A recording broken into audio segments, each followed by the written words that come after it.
Hi everyone, I'm Swift, and today I'm going to be talking about Usagi Tsukino, aka Sailor Moon, her show, the way we view it, and how she's not just the queen of magical girls, but also a strong woman, in more ways than one.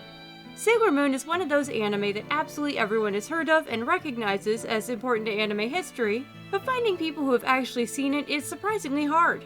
I myself didn't see it until I was an adult. I didn't have cable till I was about 14, and having been born in '94, I was too young for it when it was on regular cartooning anyways.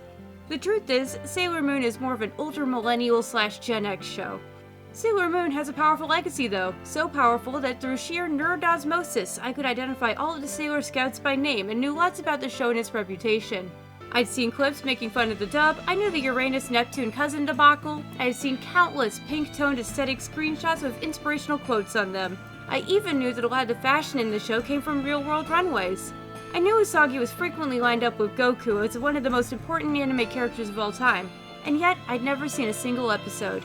I loved the idea of Sailor Moon, but it was a long time before I finally got around to watching it. I only finally did so because I was mad at myself for liking the idea of Sailor Moon without having actually seen it. And, in doing so, I found one of the greatest female anime heroes in history. Spoilers ahead for Sailor Moon!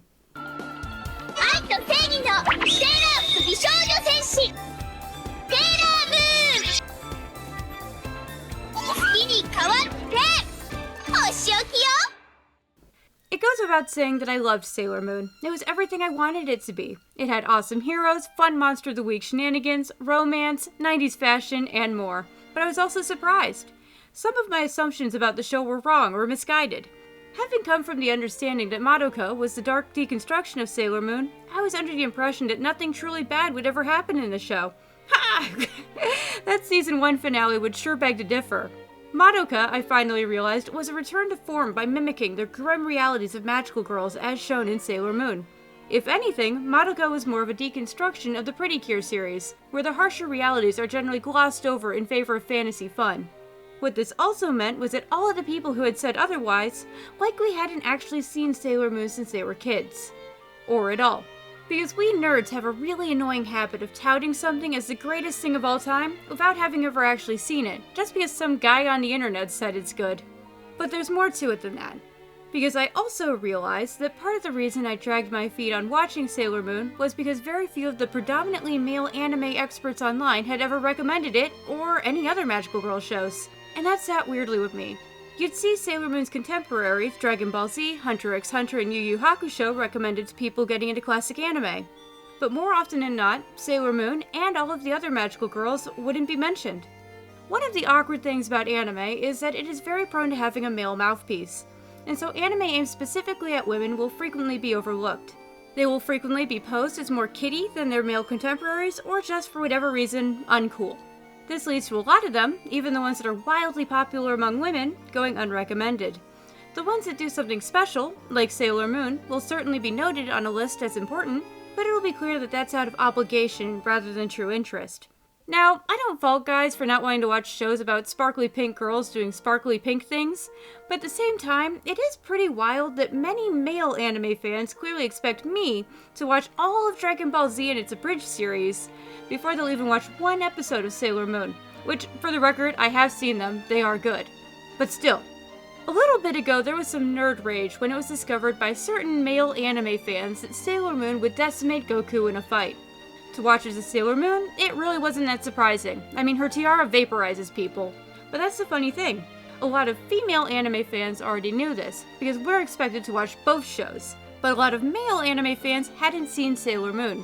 They'd assumed that she was a weak, girly character from a silly girly show, and since she wasn't posed as waifu material, they never bothered to look further. Which is both pretty ironic and pretty tragic when you consider how much awesome stuff they're missing out on. But to them, Sailor Moon beating Goku was an attack on their idea of masculinity and their personal identity. It really shouldn't matter if one character can beat another in a fight, especially when they're from different universes with different power scales. But a common pitfall across all forms of media is this idea that if a character can't beat another in a fight, then they must be a lame character.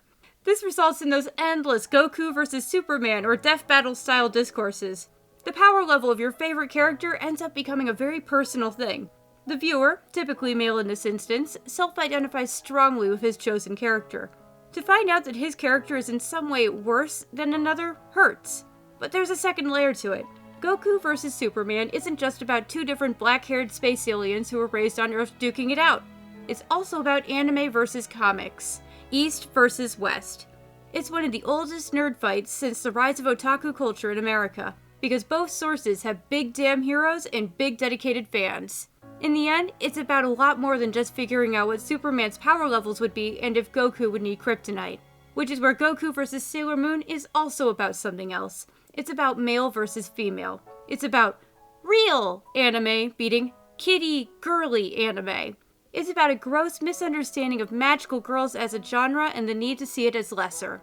I think a lot of these sorts of fans would be surprised to learn that not just Sailor Moon, but the vast majority of Pretty Cures, Cardcaptor Sakura, and the Magic Knight and Raynarf girls could totally, absolutely defeat a number of shonen protagonists in a fight. And a lot of them don't even need to break out the season finale big guns to do it. Why? Because they all forgot one key thing. A magical girl is just another kind of superhero. People get wrapped up in defining it as this elaborate coming-of-age, female tragedy, sparkly, helpless youth puberty lesbian thing, when really it's not complicated at all. In fact, most of them are the same as Spider-Man. They are teenagers or younger who got superpowers one day, and they fight baddies on a weekly basis with those powers. Some have teams, some don't. Some have talking animal companions, some don't. But they are all girl heroes who fight for good and justice, and somehow, I feel like a lot of people have forgotten that. I think it's because it would mean recognizing them as equal to the Gokus of the anime world. This has been a thought process I've been developing since the Goku vs. Sailor Moon thing went down. But there is one magical girl in particular who made me fully come to this conclusion, and that is Mamika of Recreators. Mamika, like the other characters in her show, is meant to be a stereotypical character from her genre, but they did it so wrong. And it was so abundantly clear that the creators had never watched more than maybe the first episode and some highlight reels of any magical girl show. Mamika is written with so many stereotypes and assumptions about the genre rather than actual magical girl truth. Mamika's design is obviously based on Madoka and Sailor Moon's, but that's where the similarities end. Where Sailor Moon's tiara vaporizes her enemies, and at one point she has to stop it from potentially vaporizing her younger brother, Mamika is surprised to find out that her powers can hurt people. Where the Cures routinely blow things up, Mamika is shocked to find out her powers are destructive, because apparently in her world there are no real consequences to using magical powers. Where Usagi, Madoka, and the Cures act like normal teenage girls when they find themselves in trouble, Mamika was pretty much completely unfazed about being in another universe, despite being a 14-year-old girl who was suddenly homeless and alone. It was so dumb I couldn't make it through more than a couple episodes. And yet, because of the algorithm gods, I got recommended videos all about how she is a perfectly accurate magical girl because, just like Sayaka and Madoka, she dies. Tragically, with lots of swords. Because being Maguka is suffering. But the real cincher is the fact that Mamika is the one character whose creator is never revealed, in the show all about meeting the creators of shows. Because that's how little they cared about making an actual magical girl.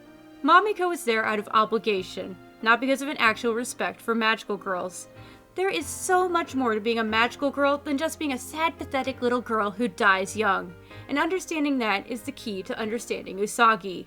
Which brings us, at long last, to Usagi Tsukino herself. In our Cinderella Mulan video, we defined a strong female character as a well-written female character with well-thought-out motivations, goals, and struggles.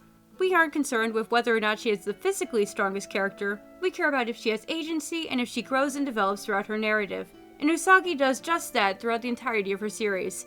Today though, I'm going to be looking primarily at Season 1 for simplicity's sake.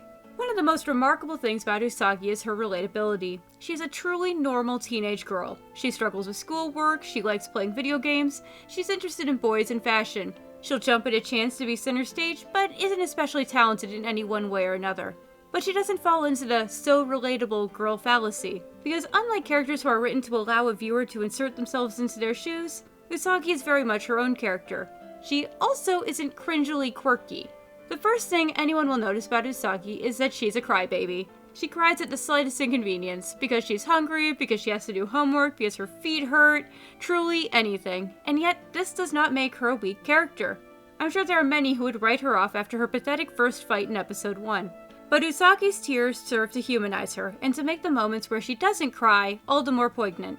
Usagi doesn't cry when matters are serious, like when a friend tells her their troubles or a bad guy has done something especially heinous.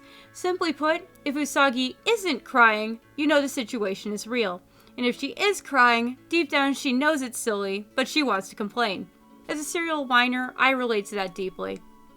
Throughout the series, we watch Usagi go from practically helpless to world-saving hero. We watch her confidence grow as she learns more about her powers and makes new friends. In the season finale, after watching the other Sailor Scouts die one after another to protect her and help her forward, Usagi leans on the memory of them and their sacrifices to defeat Queen Beryl once and for all, sacrificing herself in the process but also giving everyone a chance to live a pain-free life, by reincarnating herself and her friends just as her mother had done a millennia ago. One of the big themes of Sailor Moon is the tragedy that Usagi and her friends have all lost the rights to their normal lives twice because of having to fight evil, and how it has helped them all to better appreciate their lives before Queen Beryl attacked. It encourages us to better appreciate the everyday things in our lives, to have fun and to enjoy the moment, because you never know when that could all change. I could go on for days about the layers of Usagi, but I have a schedule to keep. Just know that there's a lot more to her than a tiara that can vaporize people. Overall, Sailor Moon is an incredible show and character, and it's a shame that she and all of the other magical girls so often get overlooked simply for being made for women. Usagi is a character countless women can relate to. With her insecurities and imperfections regularly laid bare, it made her successes and triumphs all the more exciting. Sailor Moon showed countless young girls in the 90s that they too could be heroes, and I suspect that she will continue to do so for a long time to come. So, what do you think? Have you seen Sailor Moon? Who do you think is the strongest magical girl? We look forward to continuing to share with you a year of strong women. If you liked what you saw and want to see more, consider buying us a Ko-fi with the link below. And please be sure to let us know by commenting, and subscribing. We super appreciate it. See you next time, and thanks for watching.